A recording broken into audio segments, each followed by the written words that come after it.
All right, welcome back to Crash and Eddie. We got an interesting one today, guys. This one is gonna be about today's show is gonna be about Ethereum. So we went through the merge, and we have seen what happens after the merge. Let's get Crash and get his take on it. Hey, what's up, Eddie? That's not my phone ringing if you hear it. We know, man. Hold on one second. Or key topics. Welcome back to the show, people. We got a good one today. We are going to look at Ethereum. We got a lot that has happened since the merge. So there's some shenanigans going on. Crash has some interesting videos he's brought us and stuff. So we're going to listen to a couple videos. Crash, you with us? Yeah, Eddie, I'm here, ready to go. Cool. Had some technical difficulties that led us to be able to do a show today, actually. It worked in our favor, huh? Yeah, COVID again. For once. Hey, My hey, life hey, is hey, we ruled by can't. COVID. You can't say what? Oh no! Start over. No, we're fine. C19er attack, that's okay. All right, so quick market update. We got. So the Fed did just come out hot off the press. They raised the discount rate by 0.75%, which everyone was pretty much expected. What do you got? What are your thoughts on that, Crash? Well, like you said, everybody kind of expected that. I mean, some people thought maybe a whole percent, but or a whole point, but um, no, it's kind of what's expected. I don't, the Yeah. market, I see a lot more red than I did before they announced it. Yeah, went So, down. I listened to a little bit of it, and he was talking about how they're just going to be very persistent and they're determined to, get the interest. clarify the regulations. Is that what he said? We are determined to clarify the regulations for the U.S. market. Right. He said that. Oh, I guess I didn't see that in there. No, that wasn't in there. Yeah, of They're course not. working hard to get rid of inflation, and they say that raising interest rates will do it. But man, there's some Mhm. smart people that say it's not doing a doggone thing. Mhm. So, crypto is borderline liking it, man. I think the more inflation goes on, the more people are going to pile into this, and now you got institutions sniffing it out. So, Yeah, nothing changed. yeah. It's Um, you got institutions. Yeah, I mean, institutions are dying to get in. They just need regulatory clarity. right, right. However, all the banks and the big, the financial world, they're not waiting. They're buying up all kinds of crypto companies and things, so Yeah, they adding it to their portfolios. yeah. Don't forget, BlackRock came out, said they're doing it. The latest thing, and we were gone on our little technical hiatus for this, but Fidelity, Mm-hmm. Schwab, and Citadel, is it, came out and said, we are starting an exchange, a Mm-hmm. crypto exchange. It's going to be all regulated, all buttoned up, just like the blue hats want it. And And didn't the Nasdaq come out and say they were involved with creating their own cryptocurrency exchange right, and with some other partners? Was that the same group? I think the Nasdaq is different, and I think the Nasdaq was geared more towards custody, which was interesting. Custodying crypto, which I would be careful with that, people. You can do what you want, do your own research, and you got to decide what's right for you. But personally, crypto's not about having an institution custody it for you. Most people will Well, probably in the end, right? right. I mean, it's very convenient to have a third party custody your assets Yeah, until it's not. yeah, right. And when Yeah, it's not, it's gone. yeah, right. That's And the problem. there are benefits to it, and I think if you had a ton in crypto, you're gonna want to have both. Probably you would want, if you have $1 billion in crypto, sure, give them a good chunk to custody, and now they're accountable for it, kind of, and still hold some yourself, right? But I don't know. Yeah.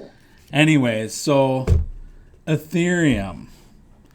What is going on? Here's the price of the doggone thing. 13.12 we're at. Right. We're going to drop 2 videos today. We're going to give you some. We're going to listen to a little bit of them. One of them we're pretty much going to listen to the whole thing because it's fascinating. The other one, it's too long, so we're just going to listen to part of it.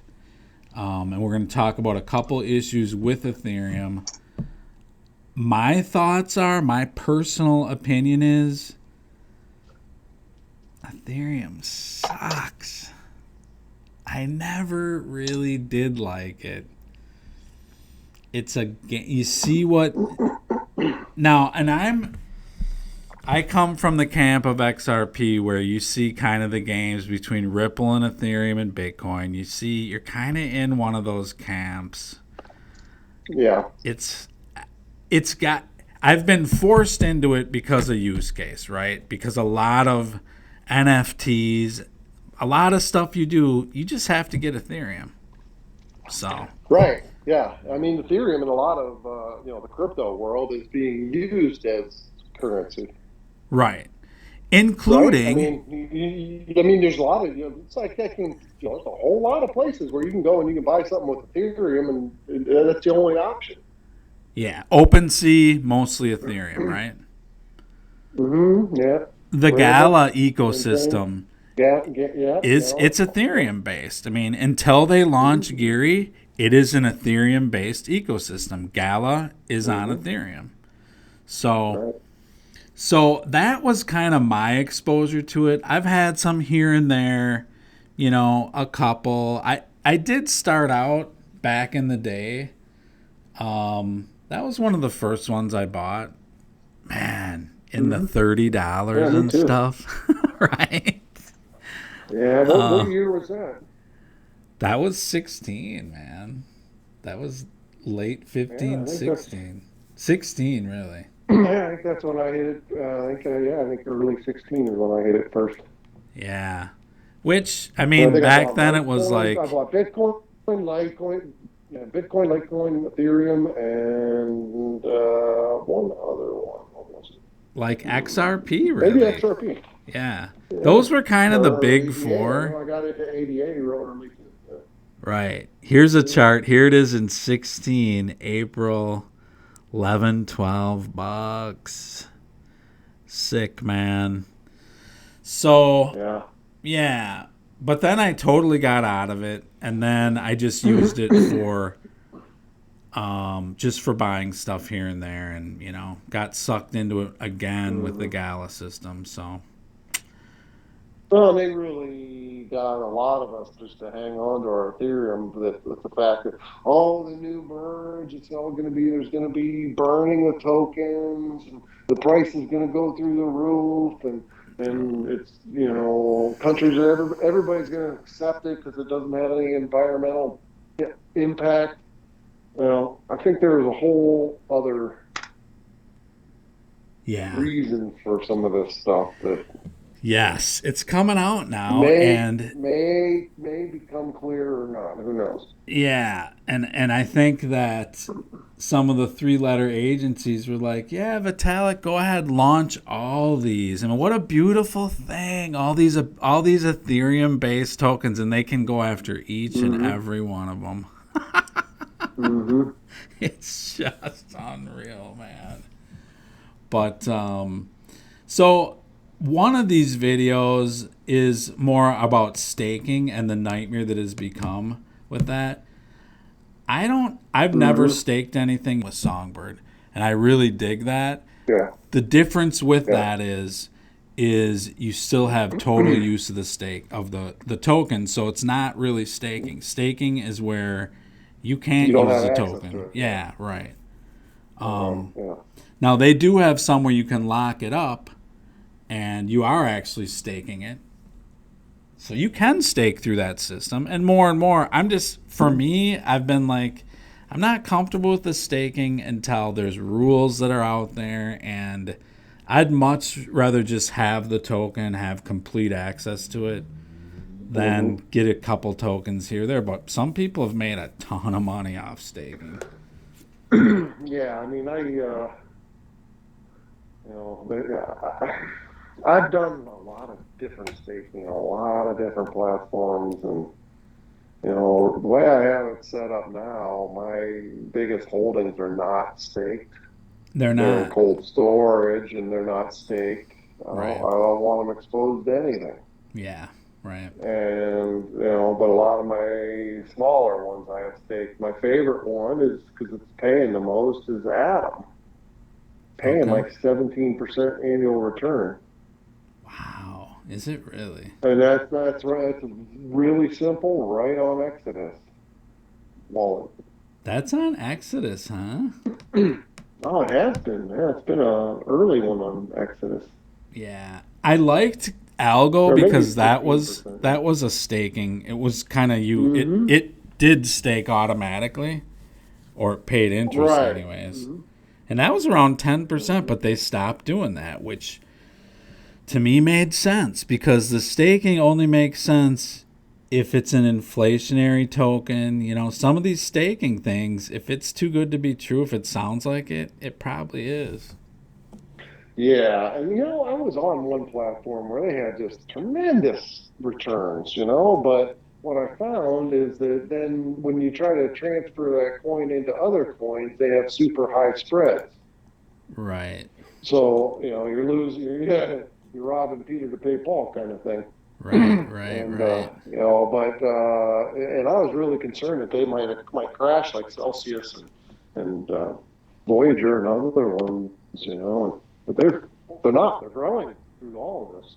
Yeah. So we'll see You what know they why? Because do. nobody knows who they are. They don't do any marketing. They don't do anything. They're just a under the radar, very private That, system. that's And some of the pretty, best stuff out there, man. When there's yeah. marketing and stuff, you find that Hmm.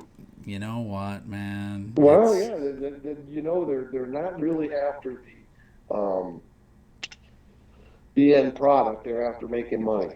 right. Because Right. they're marketing because they want to make money. And when they're marketing to make money, they're going to do whatever they can, whatever whether it's usually they do run the numbers and going centralized makes them more money.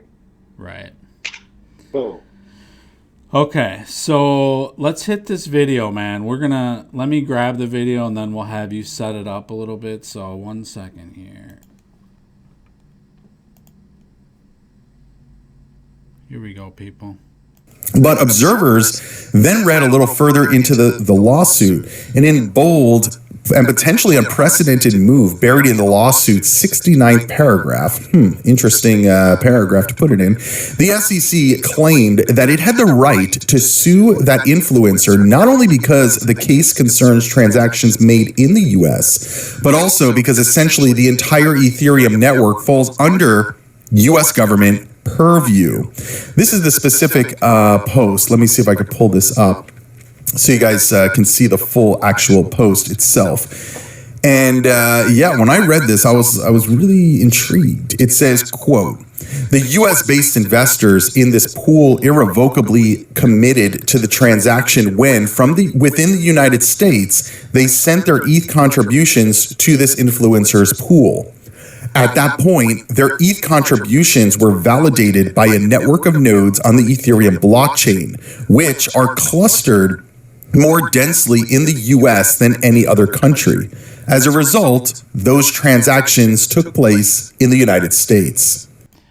Okay, so what do you think, Crash? Well, I mean, it's interesting. I know you have a strong opinion about Ethereum. I'm just kind of taking all this in and trying to understand what's going on. Not more macro, but on a macro level. And there's a lot of things I don't know about what's going on here yet, so I can't Yeah. really make it too much of an opinion. And I think I hope that there is some kind of lawsuit, and they can't prove that they have jurisdiction over Ethereum. Yeah, it's my thing is just my strong opinion comes from the Ripple case, and I've just seen the shenanigans that they have done, the SEC, and you can just see that like I could see them with this totally backdooring Vitalik. Here you go, you're gonna get billions. All of our friends are gonna get millions, if not billions. And then we're going to go after stuff, and we're going to basically own this network through regulation. So, and I still say that Ripple will be, well, they're all about regulation. So, I mean, there's the other side of it is, a lot of the big networks, they are going to be owned by governments and big companies. This is just the one time in life where the little guy and gal can get in when they get in. That is what's rare about this event. And they hate it. Yeah, they hate it. They hate it, and it's why you have all the fun. And now it's don't touch Ethereum because we're going after it. And you know what? I'm sure there'll be huge opportunity in Ethereum. The big money's made. When you buy something at pennies and ride it up to thousands of dollars, that's your big money. It can still be a hell of an investment, though. Right. So, like all of them, the ones that you're going to get just life-changing, mind-boggling returns are when you buy something for pennies and sell it for hundreds, thousands, or in a lot of cases, not even sell it. Now you just leverage against it. And now you don't have taxes. You're getting a tax event in your favor. Do you think that Ethereum has a positive use case, and that their tech is good enough to maintain their leadership in this net arena, layer one arena? It's a great question. I mean, there's some amazing tech coming. But they have that first mover's advantage, which is so powerful. It's so powerful. Yeah. They can tweak some stuff. I mean, they're not even close to being done with this project, though. When you really dig into the tech of it, it's not even close. I mean, this merge it's part of the deal, but the tech's not even close to being done. It's never going to be decentralized, dude. Never. No, this makes it more centralized. I question, how fast they'll get it to be scalable speed-wise.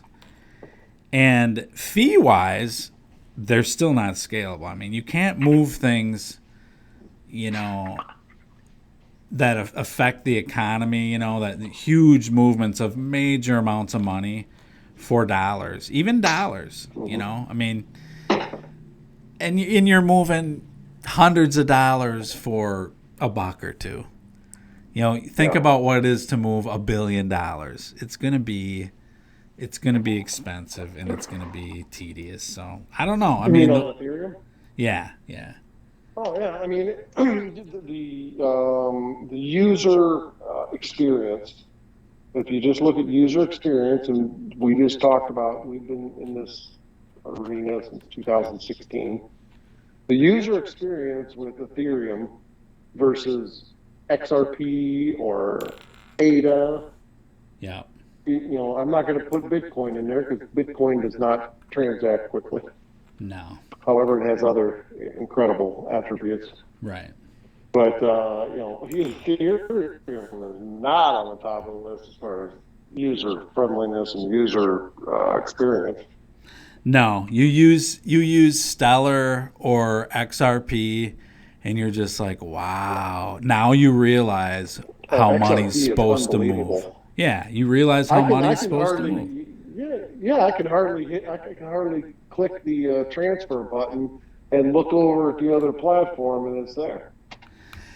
And that I've always been, okay, proof, like DAI says, proof of work doesn't work, okay? But until I saw that Caspa, and I'm like, wait a second here. This actually works. It's really fast. It's proof of work. That's an interesting one. Yeah. So, and we'll have to, that's for a different show, people. But my point with that is tech is moving fast, and it moves fast. And I think even if you have, 1% of the cryptos out there that make it, it's a lot of cryptos. It's not 2 or 3. There's going to be room for a lot of stuff, and there's going to be a lot of them are going to be niche-y. Yeah. It's just like the .com era. We had all these things, but as soon as there was a crash, it shook out, so many of them. Just like we just saw, Lost Celsius, Voyager, all kinds of different projects. Yeah. And this is going to shake them out. And the Amazons and the Teslas and the Microsofts and the those are going to float to the top. Yeah, and they're pennies right now. They're pennies. A lot of them, That's the thing to me with crypto. My main goal with crypto is avoiding garbage. If you can do that, you're going to have success. But you got to avoid garbage, and there's a lot of it out there. You can't just say avoid garbage. I mean, that's kind of a fun part of the whole thing is buying some shit coins. But, but they're all, if I put dollars. It's all how you define garbage, man. It's all how you define garbage. I put 2 digits into it. It's not really an investment. It's a play toy. But to me, though, if you're putting anything into it, you don't consider that as being garbage, right? You must not. Yeah. Yeah, I mean, it's more of a, throwing up against the wall and see what sticks. I mean, if you really legitimately see... If you find stuff at 0.00006... Okay, but if you put $12 into it, it's just throwing stuff up against the wall and seeing what rides and what doesn't. Okay, but you're looking at that and seeing something in it. You're seeing something. Okay, it's like if you walk by a pile of cow manure on the sidewalk, you're not picking that up. You're just not going to do it, generally. Okay? That's the analogy I'm going with. Unless you got a beetle farm and you need a little food. See, now to that guy, that's not sewage. That's valuable. It's a valuable asset. That's the thing. Hey. Okay. Economics, boy, I'll tell you. It's a fascinating thing, man. This is amazing. Okay. So, what else about this video? We'll link this video below, okay? So, you guys, I have listened to this. It's a fascinating video. I would listen to the whole thing beginning to end. It's pretty cool. Good find, Crash. Yeah. Okay. Yeah, let's look at that chart. Oh, yeah. Okay, here we go. Let's get that. Give people a visual here. Okay. All right, Crash. So, what do we got here? Well, can you center it? Is it centered? No. Yeah. That's okay. as centered as it's going to be. Well, I can't really read it at all because it's so small on my phone. But maybe you can just look at it and point out the biggest holders staking holders of Ethereum. Okay, this says Wales. This says Lido, which is Lido is some kind of security firm, big security firm that's probably owned by all the banks. It's like 30%. Coinbase is 14.6%. All other is about 21% or so. So this does show that it's not really decentralized, man. And these whales, here's all the guys that got in early, and they got, this is ETHgate that XRP is going through, Ripple's going through. That here they are. Kraken is like 8.3, I think. Binance, it's and you compare this to So my question is with them having ETH staked, in this pie? Do they get governance with that staking? I don't know. I think you get some, but you probably have to have a ton of it, you know? I mean, who's controlling the governance of how Ethereum develops going forward? All right, yeah. It's Probably the stakers, right? The right. largest Yeah. stakeholders. Yeah, it's going to be these four, really. I mean, in fact, you need basically these two. You have Coinbase and Lido, you have it. Yeah. You know? Yeah. So yeah, Yeah, it's not. Yeah, it's not, and that's the knock on this is that okay, this is one step, and they've actually made it. This is all about going green and all that, but really, they centralized the chain more than ever, and it's controlled. So it's. And wasn't Ethereum always supposed to be? Its goal was always decentralized. Well, I think it's decentralization. Wasn't that always their goal? Sure, absolutely. If a blockchain I mean, doesn't have that as a goal, there's a problem. With this pie, it's impossible. It'll never be decentralized. Right. Yeah. So it's controlled. It is what it is, but that's that. Okay. Yeah. Let's check out this. I'm not gonna pretend like I understand all those very complicated stuff. Right. Same. I'm just speculating. Right. Yeah. We're just So kind of. anybody out there that knows what's really going on, please forgive me because it's all we can do is look and learn. And drop us some comments and resources. We appreciate them and make us Don't better. call me a bloke either. Right. Don't call me a bloke again. Don't call us names, people, like you've been doing. That's not cool. All right. Let's check out another angle of the staking. So one thing I will say with proof of stake, okay, your stake, it has to be staked to a degree, and that is your security, okay? And that's one of the issues with proof of stake. Your tokens control your security and the security of the network. So that can be problematic at times, but let's check out this other video that looks at a little different angle. Okay, guys, so this video is interesting. This is from Crypto Tips. Give them a like and subscribe. Again, we'll drop both of these below. Hit them up and listen to these videos. So this will talk to you about the nightmare that is Ethereum staking coming true. Who have staked Ethereum and locked them away to be staked until after the merge, and then maybe 6 months or 12 months after the merge, you can finally get your Ethereum back. Are we living the nightmare where that's actually not going to happen, and we don't know how long we're going to be waiting to unstake our Ethereum?